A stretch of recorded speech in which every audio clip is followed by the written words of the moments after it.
DOH at YouTube pages saan mang bahagi ng ating bansa. Ako po si Nino Angelo de Villeres, ang inyong kakampi at kaibigang tunay mula sa Kagawaran ng Kalusugan na nag-aanyayang kaibigan, halika na't makinig, makibahagi at matuto sa ekspertong kalusugan. Pero bago po tayo opisyal na magsimula, narito lamang po ang ating mga ilang paalala. To ensure the smooth flow of this session, everyone is encouraged to use the naming convention for Zoom usernames to ensure proper acknowledgement. Second, pay attention to the discussion of our health experts or resource speaker. Third, keep your microphones muted while speakers are discussing and presenting. And should you have questions, participants should signify and send them in the Zoom chat box and wait for the host to acknowledge them. There should be an open forum after the discussion. Submitted questions will be addressed first by our experts, followed by the Zoom chat box questions. Every participant is advised to reserve questions. Also, only questions related to the discussion or to the topic discussed will be entertained. And lastly, inaanyayahan po namin ang lahat na samahan tayo sa ating kapihan hanggang sa kaduluduluhan. Ayun. So ngayong buwan ng Oktubre, lingid sa kaalaman at para sa kaalaman ng lahat, ating po nating sineselebrate ang National Mental Health Week. Isa ito sa mga importanteng bagay na dapat nating pinibigyan ng panahon at pansin. Ito ay pinagdiriwang natin bilang isang paraan upang mabigyan kaalaman ang publiko tungkol sa mga karamdaman sa isip or tungkol sa mental health. Itaas ang kamalayan tungkol sa mga researches at treatment, bawasan ang stigma na kaugnay sa mental health at ipinagdidiwan rin natin ang kamalayan natin tungkol rito. Kaya naman ngayong araw, ating aalamin at malalaman ang mga paksa tungkol sa mental health kasama ang dalawang espesyal na panauhin mula sa World Health Organization Philippines at Department of Health na handang magbigay ng kanilang mga karanasan at kaalaman tungkol dito. And to start, we are blessed to have with us today Technical Officer for Mental Health and Substance Use from World Health Organization Philippines, Dr. Jasmine Vergara. Dr. Jasmine. Yes, good afternoon.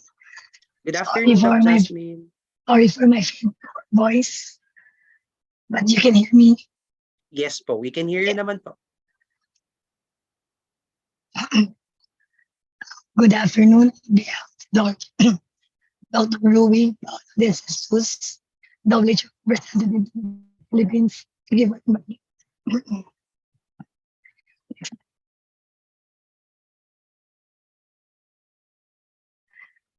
Next slide.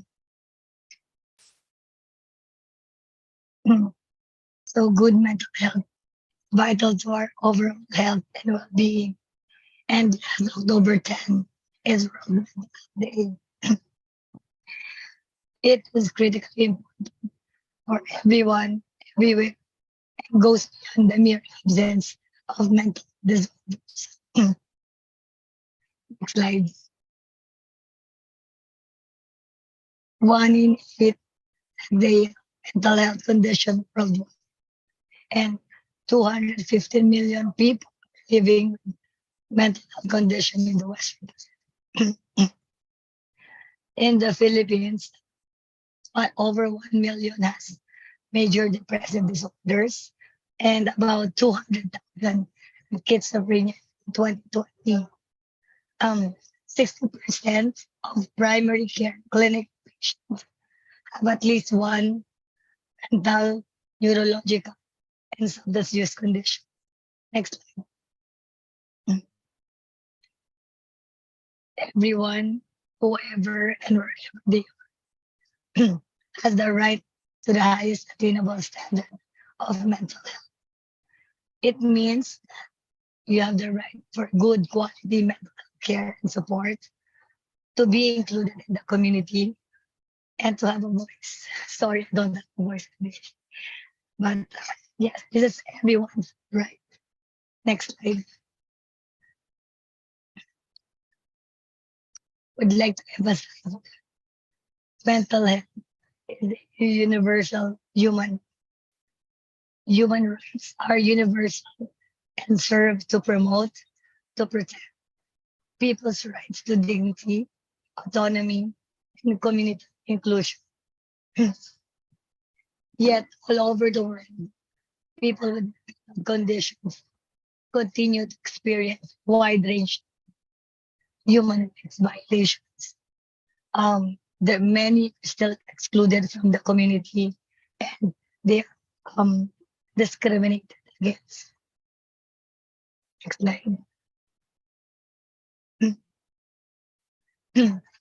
So in other countries, developed countries, there are increasing opportunities for human rights oriented mental health reform. We have these pressing issues to overcome, such as institutionalization, lack of access to community mental service, most usually in the facility, and lack of access to community mental service, use of coercive violence, abuse, or neglect.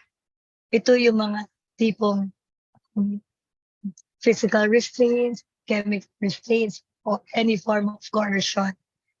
There is also denial of legal capacity, the right to decide ano ba yung treatment na bibigay nila or other parts of life. Yung iba hindi binibigyan to say live in the community or live sa bahay. Diba?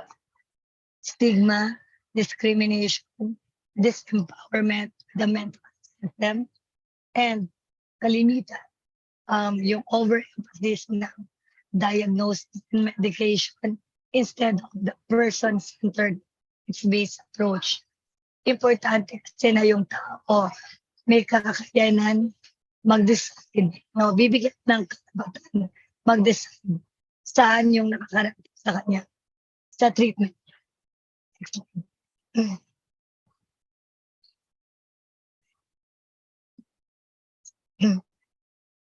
So we all have the right to live our lives free from stigma and discrimination in places like schools and workplaces, especially in the communities where we live. Next slide. We all have the right to live independently and be included in the community. Ibig sabihin, people must have access to good mental health services as well as education. Yung makakapagtrabaho ka, makakakuha income, housing opportunities, social support, in order makalive na independently sa community. Next slide, please. So, recognizing that mental health as a universal human right, it empowers people to stand up for their rights and for those around them. No, if people are not aware of these rights, they are not able to advocate for them. But we would need to include people with lived experience of mental health conditions sa mga decision making, policy development, programs, laws, or monitoring and evaluation para makikita natin at maganda yung mga program and they are treated as experts. Next. Last October 9, we released the new guidance on mental health, human rights, and legislations. I would quote Dr. Tedros that this new guidance will support countries to make changes needed to provide quality mental care that assess a person's recovery and respects their dignity, empowering people with mental conditions and psychosocial disabilities so they can live full, and healthy lives in the communities. I'll just walk through some of the clear messages or the content of this guidance. Next slide. Majority of the government expenditures usually are allocated to psychiatric hospitals. 43% yun. high-income countries. However, evidence shows that community-based care services are more accessible, cost-effective, and effective in contrast to institutional care. Alam natin na may mga negative outcome na mararamdaman pag tayo ay nalalakad sa facilities. So this guidance sets out need to be done to accelerate the institutionalization. Next slide. So it also advocates for ending coercive practices in mental health. Ito yung mga i-end yung involuntary detention, forced treatments, seclusions, or restraints. It's essential to order to respect the right to make decisions about one's health and treatment choices. There are growing evidence kasi na when we set out how coercive practices negatively impact physical and mental care. Next slide. We should also adopt a rights-based approach to mental health. Hindi lang to responsibility ng health sector, but it cuts across different sectors. And itong guidance can advocate policymakers involved in drafting or amending or implementing legislation impacting mental health. So ito, guidance ito, meron itong parang checklist, that is used how to assess or evaluate different mental health substance use legislations or to be compliant with international human rights standards. Next, please. You can see in this slide, these are some of the political milestones that we have over the globe. Years, 2006, UNCRPD, in 2013, 2030, we have the DOH Comprehensive Mental Health Plan, HRH resolutions, and recently the UN General Assembly resolutions on mental health and psychosocial support. Next slide. Marami na din tayong technical milestones, May mga capacity building yung modules or materials such as quality rights. Meron din mga community-based services or community services. So, paano mag-create ito? Meron tayong mga modules and guidance ito or mga modules and guidance how to have or to develop peer-to-peer, one-on-one peer support or guidance mga support groups or civil society organization. And then, meron dito yung mga guidance, gaya ng bago natin guidance on policy and law reform. I'll just walk you through the quality rights e-training that is free for everyone, and you can actually download this.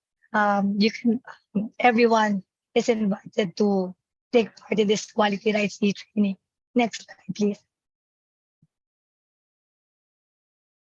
So yung quality rights e-training in 2019, nilaunch na sa Philippines and available in Filipino, so in English and other languages.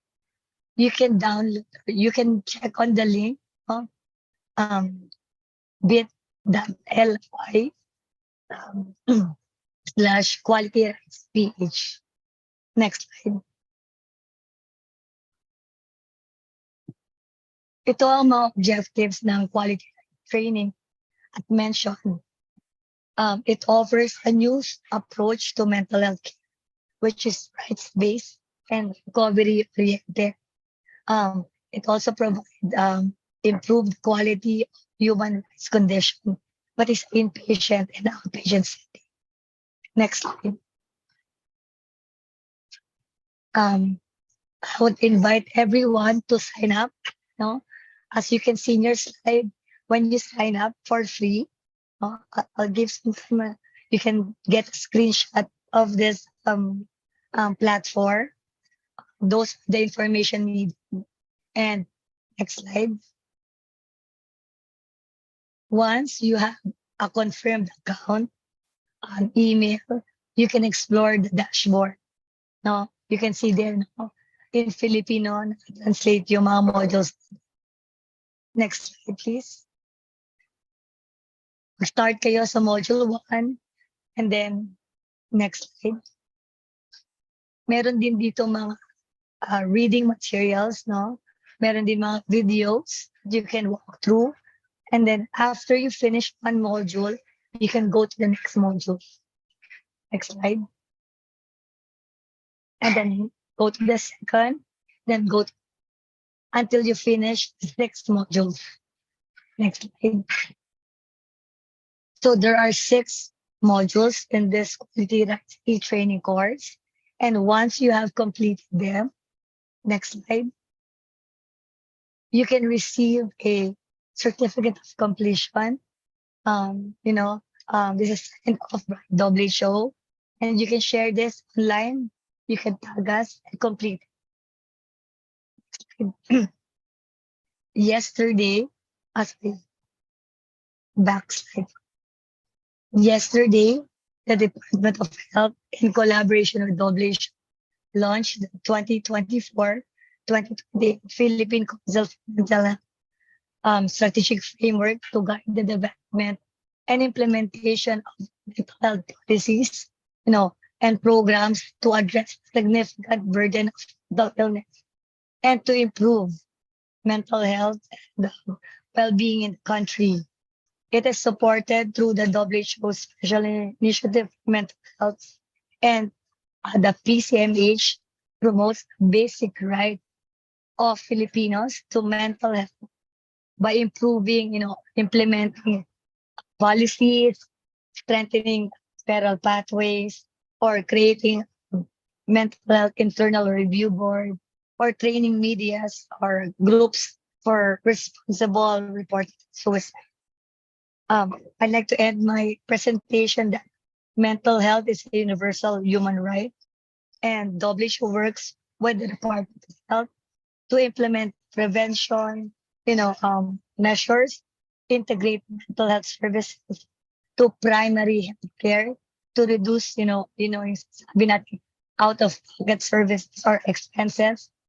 We fight stigma and discrimination and highlight a person-centered and rights-based approach to mental health care. Ito yung element natin at itong binibigay natin or vision natin na yung strategic framework. We are optimistic that this document will propel the nation in ensuring that mental health is valued, promoted, and protected, coming from the national to down to the barangay levels. And every Filipino must know that mental health is their basic human right. Thank you. Maraming salamat po, Doc Jasmine. Maraming salamat po sa pagbabahagi sa ating mga kababayan ng mga inisyatibong meron ang WHO sa pagpapalawig po ng kaalaman at mga serbisyo na pwede nilang magamit at lapitan sa oras ng pangangailangan. Napakaganda po na nalaman po natin ito, na alam na po natin at alam na ng mga kababayan natin na may mga taong gumagawa ng hakbang para bigyang pansin yung mga ganitong issue, kasi alam naman po natin na hanggang ngayon ang mental health po ay parang na-overshadow pa po siya, hindi pa po siya ganun ka-recognize or nire-recognize talaga na isang malala or malubhang sakit na dapat bigyan natin ng pansin. So maraming salamat po, Doc Jasmine. Ngayon naman po, para dagdagan ng ating kaalaman sa mga campaigns at initiatives na sinusulong ng DOH ngayong Mental Health Week, narito ang isa sa mga kawani galing sa Kagawaran ng Kalusugan, Pao Endita mula sa Health Promotion Bureau, para i-discuss sa atin ang mga ilan sa mga initiatives at campaigns na meron ang Department of Health. Hello, thank you Nino. Thank you po everyone for sharing your time with us. Para po ma-share namin yung activities and initiatives natin on mental health especially those na ginagawa natin with our partners sa development sector. Hopefully po, after this presentation, no, we can encourage more people to join us in our efforts po, no, and mas magamit natin yung mga tools na meron na tayo ngayon. So next slide po. To introduce lang po, no, briefly yung work na ginagawa natin sa Health Promotion Bureau ng DOH. Importante din po, no, na mapag-usapan natin kahit saglitan lang, no, kung ano ba yung mga bumubuo sa kalusugan ng isang tao. So as you can see here, meron po tayong iba't ibang factors, no, that would contribute sa health outcomes of individuals. So meron tayong mga socioeconomic factors, we have physical environment, behaviors, and of course, healthcare. But as we can see here as well, evidence shows po that medical care or those moments, no, na or instances na nangyayari sa loob ng isang healthcare environment tulad ng hospital or mga health centers only accounts for 20% of our health outcomes. Habang 80% po ay binubuo or nangyayari outside of these healthcare settings. So next slide po. Itong 80% po na 80% po na ito ay tinatawag din nating social determinants of health, no? And ito po yung mga factors na tinatry nating tugunan by protecting and enabling Filipinos to care for themselves and their communities. And dahil po napakalawak nung saklaw nitong factors na ito, we are also enjoining multi-sectoral effort po para ma-address natin silang lahat. Next slide po. So this is also why, no, noong 2020, we launched yung Healthy Pilipinas campaign. So for this one po, ang ating objective is to make healthy behaviors the easier choice for everyone, every time, everywhere. Next slide po. So under Healthy Pilipinas, we actually have several campaigns. Pero for today, since mental health yung focus natin, we'll talk about our Health is Life campaign po.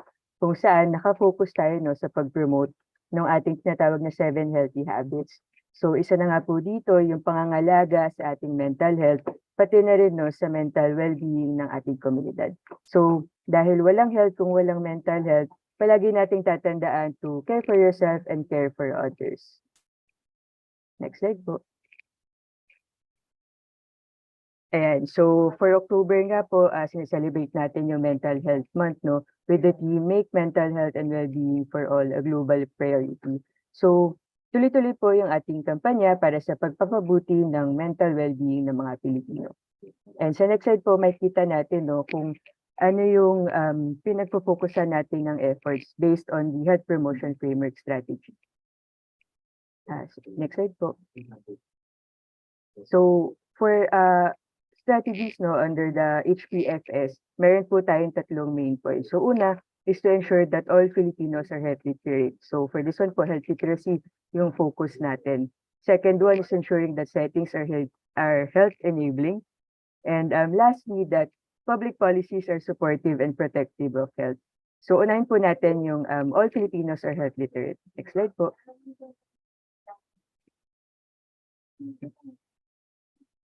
Ayan. So for health literacy po, no, basically yung target natin dito or objective natin is mas malaman ng mga Pilipino kung paano ba i-practice yung self-care, and if ever, no, na they do need professional care or services, alam din nila kung paano yun i-avail.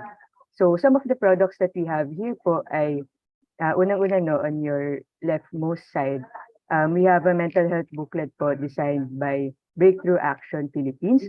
So itong mental health booklet po na ito ay binuo rin, no, kasama ng mga kabataan and reviewed by mental health practitioners here in the Philippines. So if you want to see po yung contents, no, pwede niyo po silang bisitahin sa malayaako.ph website. Then after that po, meron din po tayong self-care workbook developed by Mental Health PH naman po, kung saan in-encourage natin yung mga tao to practice check-in behaviors.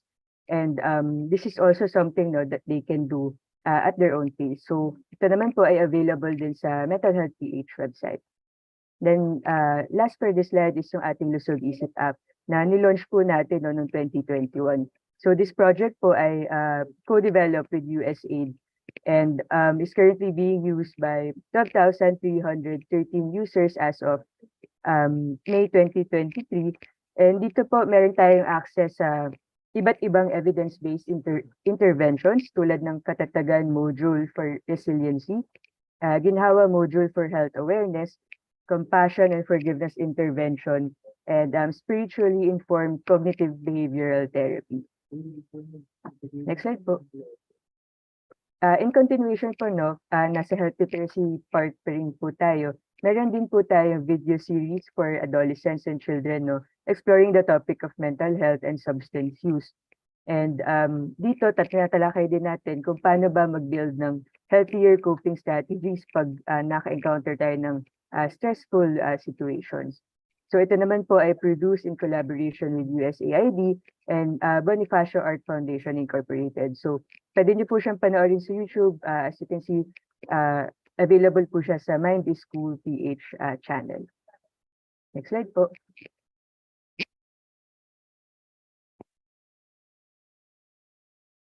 Yan. And then we also have the hashtag Let's Talk Adolescent MH campaign, no, or initiative. So this one naman po is a partnership between DOH, UNICEF, and TikTok. So dito naman po, we capacitated, no, content creators and key opinion leaders sa mga key messages natin on adolescent mental health.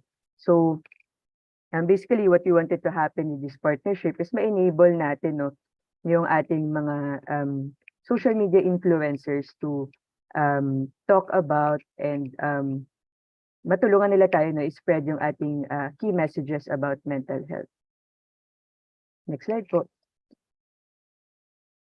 And then one of our initiatives din po, no, to promote health literacy is yung ating Biyaheng Kalusugan. So Biyaheng Kalusugan po is a series of community activities na ginagawa natin sa iba't ibang regions in our country. And per Biyaheng Kalusugan po, iba-iba rin po yung mga sineselebrate natin na health events.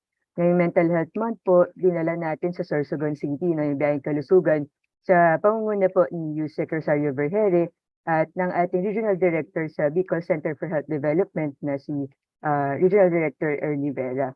We were also able to partner with the local government unit of Sorsogon City at pati na rin po sa Sorsogon State University para may atid natin, no, yung mensahe at kaalaman sa mga estudyanteng Sorsoganon. So sharing with you po a short video, no, to show kung ano yung nangyari nung event namin last October 11.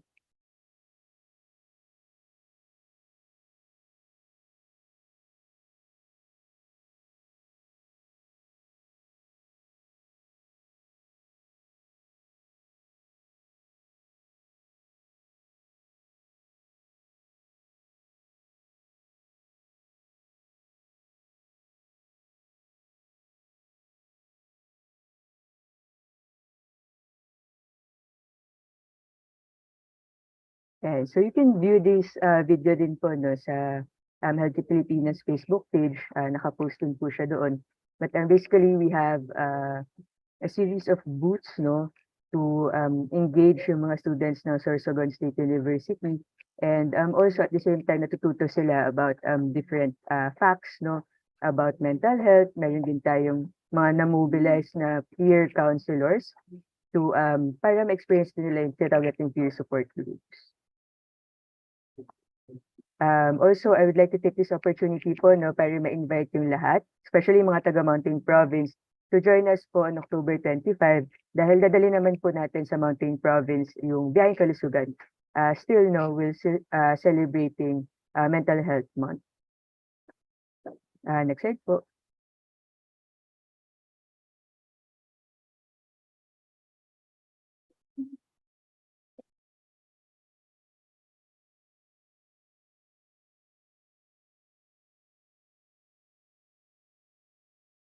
Thank you. So after health literacy po, no, ngayon pupunta naman tayo sa second point, which is ensuring that settings are health enabling. So for this one po, by settings we are pertaining po to our communities, schools, and workplaces kung saan, no, spend natin most if not all of our time. Next slide po. So to promote healthy communities po, we have our health promotion playbook for peer support for the youth. So ito po ay isang all-in-one guide no for our local government units para makapag-set up po sila ng community level social support structure at ma-organize po nila no yung mga youth-led peer support groups na magsisilbi pong early intervention sa mental health problems ng kabataan. Under settings as well, we have Health Eskwela, which is the promotion po of healthy learning institutions. So to turn schools into health supporting settings, we have to integrate health promotion interventions sa school planning documents and strategies, which should cover healthy school policy, physical school environment, social school environment, links with the community, health skills and education, at syempre access to care ng ating mga estudyante. So this project po is in partnership naman with the Department of Education, and right now po no we are piloting this in last mile schools. Next slide po. And then another one for healthy settings is the Mission Wellness Playbook, mental health playbook for our healthcare workers no. This was developed naman po in partnership with AHA Behavioral Design Consultancy, and this playbook actually won the WHO Western Pacific Innovation Challenge noong 2022. Next slide po. So as the name suggests, no, this is focused po on promoting the well-being of healthcare workers natin through behavioral nudges, which promotes mental health. So kinakover po na from pre-duty to post-duty and iba't ibang behaviors na tina-target, no? So for pre-duty, we want to have grounding and breathing behaviors. During duty naman, decompression and relaxation behaviors. And then post-duty, we have gratitude behavior and breathing exercises pa rin. And then we also have here component no, for supervisors for check-in behavior naman. Next slide po. So, after healthy literacy, healthy settings, nasa healthy policies naman po tayo. So, next slide po. So, yung naging action naman po natin no, in addressing healthy policies is the administrative order po no, or yung guidelines natin for ethical and responsible reporting and portrayal of suicide in the media, audiovisual, and films. This was developed po no, with the support of WHO Representative Office for the Philippines and the Australian government. Next slide po. So yung objectives po ng administrative order na ito ay ma-reduce no, yung incidence ng suicide through responsible and ethical reporting and portrayal of suicide, proper handling of suicide events, and in developing material that increases help-seeking behavior in the general population. So ensures a whole of government and whole of society approach and mag-provide po no, ng guidance sa ating mga media practitioners. Next slide po. So under this administrative order po, no, there are some points po na in-encourage natin or in-enjoy natin yung ating mga partners from news outlets, radio stations, journalists, citizen, journalists, and other media practitioners. So una po ay yung pag-provide no, ng reliable information on suicide and suicide prevention. For this one po, lagi namang accessible yung DOH or WHO in terms of resources po no, on mental health, especially for this issue po. Next slide. Then second po is yung be certain of the facts of the incident. No? So sana po iwasan natin yung pag-report or pag-label ng isang incident as suicide unless it has been confirmed po by proper authorities. Kasama din po dito yung pag-recognize po no, na yung cause of suicide are complex. So we are discouraging po media practitioners from attributing cases of such to a single cause. So for the next slide po, we'll have a sample.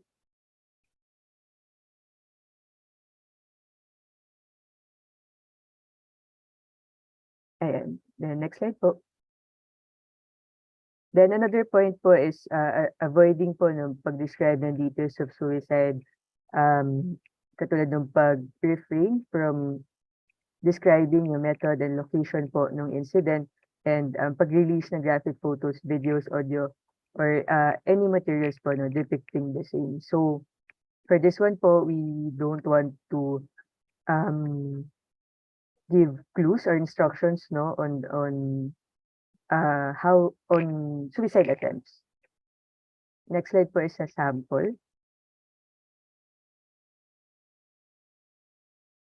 Okay, and then next po, be careful with the language use. So for this one naman po, we are discouraging po no practitioners from using language that belittles, blames, or shames people who have thought of or attempted suicide previously. So sana po, with this one naman, we also want to achieve the balance no na hindi natin sila shame for their struggle, but at the same time, ayaw din natin na mag-glamorize or ma-normalize yung mga ganitong insidente.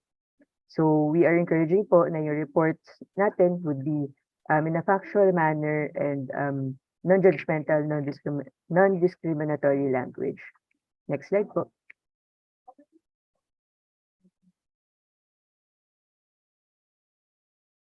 Ayun. So yun po yung 3 main points natin, no, kung anong ginagawa natin, strategies natin, initiatives for Mental Health Month, covering the different key points po of our health promotion framework strategy. So we have interventions on health literacy, settings to be health enabling, no, and also healthy public policies.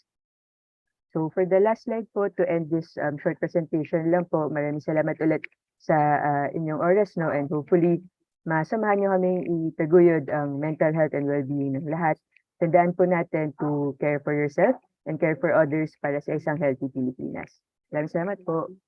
Maraming salamat rin, Pao, sa pagbabahagi ng iyong kalaman sa mga campaigns na meron yung DOH. Nakakatuwa kasi hindi lang yung mga campaigns and efforts, initiatives ng WHO at DOH ay hindi lamang nakapokus dun sa mga taong nakakaranas ng mental health issues, bagkus pati dun sa iba pang mga tao para may kaalaman sila kung paano nila tutulungan yung kanilang mga kaibigan, kapamilya na nakaka-experience ng mental health issues, as well as to our practitioners like our media for responsible sharing or posting when it comes to this kind of stories na related sa mental health issues. Maraming salamat. Tunay nga na gaya ng sinabi mo kanina na walang health kung walang mental health. Agree ba kayong lahat doon? Kasi ako agree ako doon. Walang health kung walang mental health. So hindi ko napapatagalin pa. Tayo ngayon ay tumungo na sa huling bahagi ng ating kapihan, ang Q&A portion. So, may mga ilang katanungan po tayo dito galing sa ating mga participants ngayon sa ating kapihan sessions. Simulan po natin sa unang tanong. Ang unang tanong po ay for Dr. Vergara. Does WHO Philippines have collaborative efforts with national stakeholders to help Filipinos with mental health concerns? Thank you for the question.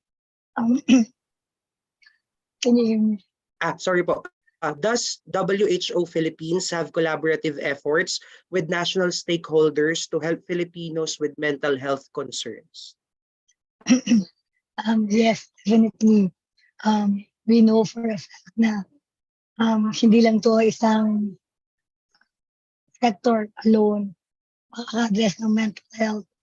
As emphasized yesterday sa launching ng Philippine Council for Mental Health, this is supported by WHO Special Initiative for Mental Health. So there's Department of Health, Department of Education, Commission on Higher Education, DIG, CSC, DOLE, DSWD, everyone, including people with lived experience. Kasama sila. And WHO provides technical assistance in a spectrum coming from promotion, prevention, kagaya na mention ni Ampao, and then covering also to increasing access to quality care in the primary care, especially in the community-based also. So ito yung next fund natin, yung mga kapasidad ng mga non-specialists to actually screen, provide intervention at the primary level. Hindi lang kailangan lahat sa specialist. And then, i-refer nila COVID as well as health research, mental health research, information system, as well as cross-cutting work, lalo na sa mga mental health and in emergencies. So I'd like to emphasize, as mentioned, no, mental health is a universal human right. And ito yung laganap natin from WHO and of course our key partners with you, the Department of, na mapalaganap natin yung ganong message sa mga tao na may makakapag-protect sila ng mental health nila. No? At the same time, pag kailangan nila ng support, maka-access sila ng free, tsaka, of quality. Thank you. Thank you so much po, Doc Jasmine, sa pagsagot ng question. Now, for our second question po, for Pau, does the campaign offer awareness campaigns for Filipinos in far-flung areas? What is our approach here? So in terms naman po no, of reaching our target audience, syempre we want to include as many people as possible. I mean, sa LG Pilipinas naman, lahat tayo kasama. So with this one po, we are working with our Centers for Health Development sa iba't ibang regions, no? And all of them are also working with our provincial Department of Health, mga provincial and city health offices.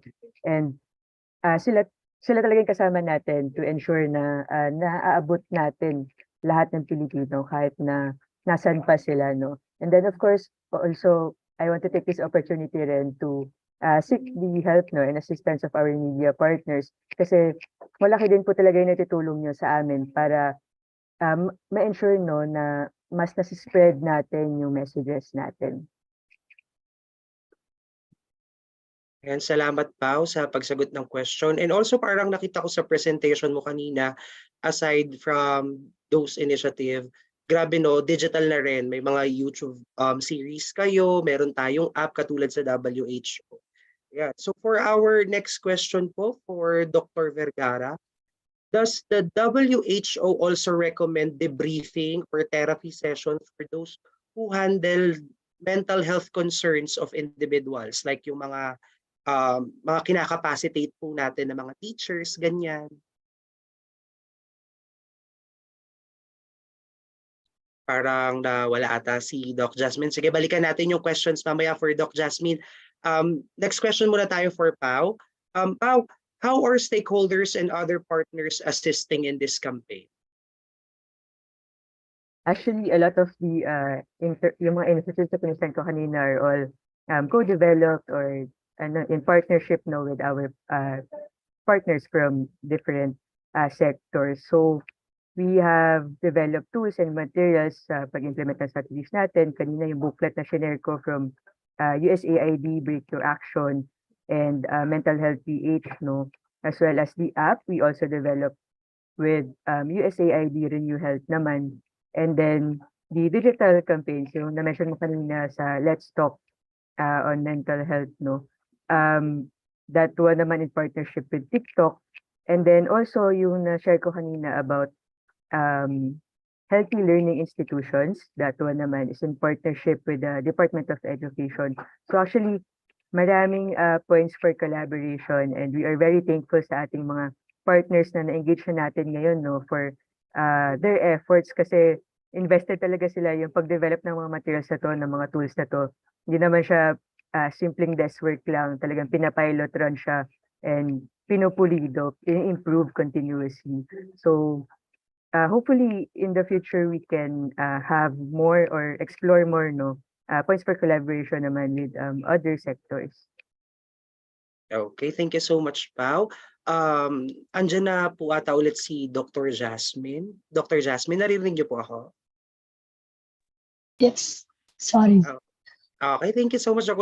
Kanina po naputol tayo pero may question po tayo ulit from for WHO. Ang question po natin, does the WHO also recommend debriefing or therapy session for those who handle mental health concerns of individuals like yung mga teachers po na kinakapacitate natin to handle this kind of issues, mga ganun po? Thank you. Yes, definitely kailangan din natin kumbaga care for the carers. You know, self-care before we are able to, take care of other people. We have to be kind to ourselves. So if you are also experiencing some, minor stress or stress, you would need to access a professional support. It should be provided to you. Or we also practice, yung mga self-care, healthy ways of coping, hindi yung mga negative ways. So we support them in a form of debriefing, also mentoring sa mga teachers, mga supervisors nila. They have to have some open communication when they're discussing also issues or concern of how they're functioning at their workplace. Thank you. Okay, maraming salamat po, Doc Jasmine. Siyempre, 'di ba gaya po ng mga ibang trabaho, kailangan din naman ng nagso-support sa nagbibigay ng support. Maraming salamat, Doc Jasmine. Another question po for DOH, Pao, does the campaign have long-term goals for its targeted communities or audience? Yes, no. So actually yung Mental Health Month campaign natin for this October is actually anchored sa mas long-term plan ng Health Promotion Bureau and ng DOH actually yung Health Promotion Framework Strategy natin. So for this one, in terms of mental health na yung target health outcomes natin is to reduce the burden of mental health disorders and also to reduce the incidence of suicide. So for this one, right now, no, hindi lang ako able to share kung ano ba yung exact numbers or indicators, but those are the health outcomes that we are targeting. Okay, maraming salamat, Pao. And last question for WHO. What future initiatives is the WHO looking forward to or currently in development to further push mental health programs in the country? Yes. Actually, all member states, including the Philippines, we are guided by the comprehensive mental health action plan. This is 2013 to 2030 towards sustainable development goals. So kasama doon yung strengthening leadership and governance, policies are aligned with international human rights standards, as well as you mentioned, Nina, comprehensive services at the community, at the same time, promotion and prevention strategies and information system. Sa Philippines, kasama ito sa WHO Special Initiative for Mental Health. At the same time, tingnan natin kung ano yung priority ng Philippines and how we can actually catalyze what is needed for the implementation of mental health. Especially that we have launched the new framework for 2028 for the Philippine Council for Mental Health. Thank you. Ayan, thank you so much for Doc Jasmine for sharing us those initiatives pa na meron ng WHO. And last question na po actually for the both of you. What barriers or challenges do you see in our implementation of those mentioned programs for mental health nowadays? And what efforts are we making to overcome these barriers? Let's start with Pao. Yes, actually, I think one of the pa rin, no, barriers talaga on mental health is yung stigma pa rin on mental health. I think a lot of people still see mental health issues or struggles, no, as something na kailangan mong tiisin or kaya mong pagdaanan. And for us in the Health Promotion Bureau, no, yung messages pa rin natin and the health education efforts are still geared towards destigmatizing yung mental health. Parang malaman ng mga tao paano ba nila kayang alagaan yung sarili nila, and at the same time recognizing, no, the signs and symptoms kung kailan ba kailangan mo na ng professional care. So it's really about cultivating, no, parang a culture or a society na accepting sa mga ganitong klase ng struggles and encouraging everyone to take care of each other. Syempre, mauna sa sarili mo, dapat mapangalagaan yung sarili mo. At the same time, you also look out for other members of your community. Okay, thank you so much, Pao. And ulitin ko lang po yung question for Doc Jasmine. Doc Jasmine, question po for both DOH and WHO. What barriers or challenges do you see in our implementation of the mentioned programs for mental health nowadays? And what efforts are we making to overcome these barriers po? Malaki pa rin yung stigma and discrimination related. And kalimitan, ito yung nag-hinder sa mga to access help or to talk about, as mentioned, it's all right to talk about mental health. You know, it should be normalized. Everyone that we can talk about, we can share the sense of how we can improve our own mental health and how we can support others. Meron din yung doing what matters in time of stress sa WHO, and kasama doon yung values, no? Ipinapa lagay doon yung values. We have to be kind to ourselves so we will have more energy to support others. Thank you. Alright, thank you so much po, Dr. Jasmine. So grabe talagang discrimination and stigma pa rin yung kalaban natin. Pero I'm sure naman based sa lahat ng mga campaigns and initiatives na meron ang WHO at ang DOH, I'm sure malapit na, siguro malapit na para matanggal natin yung stigma at discrimination at para mas maging open na yung ating mga kababayan na nakaka-experience sa mga mental health issues. Maraming salamat po sa pagsagot ng ating mga katanungan, Pao and Dr. Jasmine. And before we officially end our Kapihan session for today, ano po yung take-away message nyo para sa ating mga kababayan at mga tagapakinig ngayong araw? Let's start po with Pao. Yun po, no? So as mentioned kanina, madaming iba't ibang factors talaga na nakapekto sa kalusugan ng isang tao.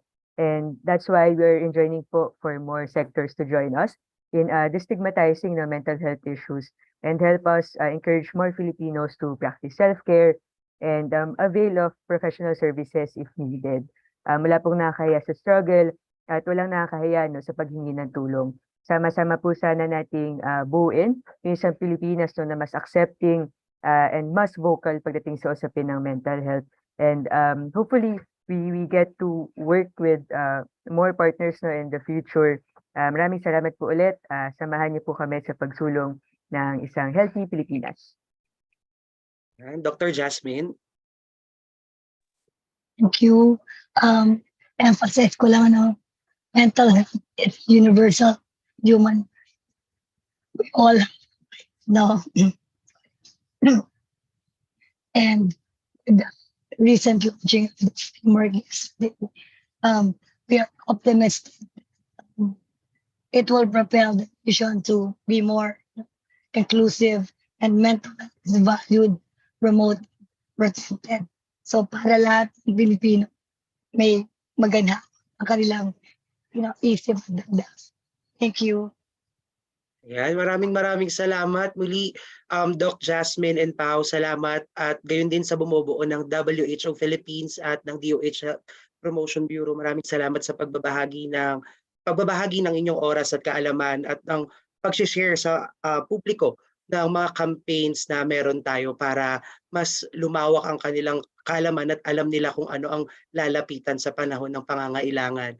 So sa ating mga tagapakinig, lagi po nating aalalahanin na nandito ang kagawaran ng kalusugan, hindi lamang para masigurong healthy ang bawat Pilipino, kundi mabigyan din tayo ng sapat na kaalaman sa mga serbisyo at isyong pangkalusugan. Mula noon hanggang ngayon, ang kagawaran ng kalusugan ay nagpapasalamat sa ating mga media partners na patuloy na pagiging katuwang sa pagpapalaganap ng tamang impormasyong pangkalusugan. Muli, ako po si Nino de Villeres, ang inyong kakampi at kaibigang tunay mula sa kagawaran ng kalusugan na nagsasabing alamin, mahalin, alagaan ang kalusugang pangkaisipan dahil bawat buhay ay mahalaga sa bagong Pilipinas. Magkita-kita po tayo muli sa Kapihan sa susunod. Maraming salamat po at sama-sama po tayo sa isang healthy Pilipinas. Thank you po, Dr. Jasmine at Pao.